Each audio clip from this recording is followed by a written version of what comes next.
السلام عليكم ورحمة الله. أهلا بكم وكل تحياتي لكم.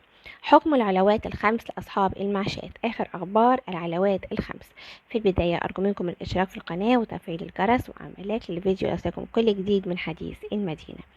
حكم العلاوات الخمس لأصحاب المعاشات بيبحث جميع المواطنين عن قضية العلاوات الخمس للمتقاعدين، حيث يريدون الاستعلام عن الفئات الجديدة التي تخضع للدعوة المرفوعة من قبل الاتحاد العام للمتقاعدين والمستفيدين من المكافآت التي سيتم إصدار الحكم النهائي عنها وتنفيذها، وصدور حكم قضائي من المحكمة الإدارية العليا بحق بعض الفئات في الحصول على فروق العلاوات الخاصة بقيمة 80% من آخر 5 علاوات لم تضاف إلى الأجر الأساسي، وقد بدأت الحكومة في صرفها للمستفيدين.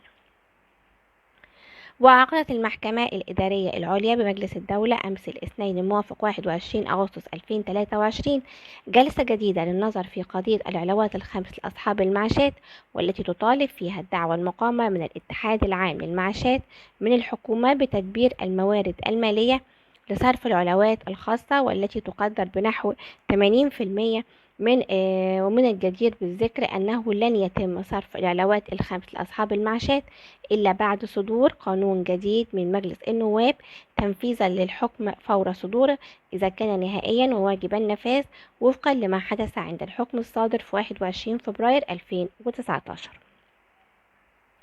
وطلبت الدعوى القضائية المرفوعة بصرف العلاوات الخمس لأصحاب المعاشات للذين أحيلوا إلى التقاعد قبل شهر يونيو من عام 2006، وأسندت الدعوى القضائية في مطالبتها بوجود فئة جديدة مستفيدة من العلاوات الخمسة إلى الحكم الصادر في شهر فبراير 2019، والذي لم يحدد المستفيدين من العلاوات في الفترة التي حددتها الحكومة وقامت بمنحهم العلاوات الخمس، ويأتي ذلك في إطار الحكم الصادر عن نفس المحكمة في فبراير 2019 بأحقية أصحاب المعاشات في صرف 80% من آخر 5 علاوات لم تضم إلى الأجر الأساسي، والذي تم تطبيقه بالفعل عبر صرف قيمة العلاوات الخمس في عام 2020 بتكلفة وصلت إلى 35 مليار جنيه.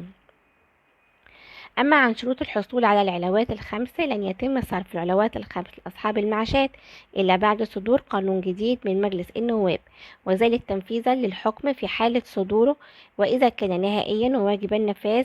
وجاءت شروط الحصول على العلاوات الخمس كالتالي: أن يكون الموظف مشترك في العلاوة الخاصة، أي أنه كان مستحقا لها. ألا يكون قد حصل الموظف على العلاوات الخمس في 2020 والتي قامت الحكومة بصرفها حسب القانون الصادر من مجلس النواب. ألا تكون العلاوات الخمس قد ضمت للمتقاعد في آخر 5 علاوات خاصة بالأجر الأساسي.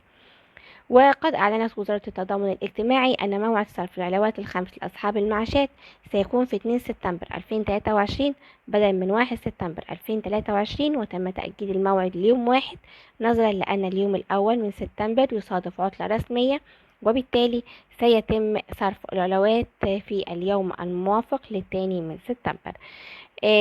في النهاية لكم مني كل التحية، دمتم في رعاية الله، والسلام عليكم.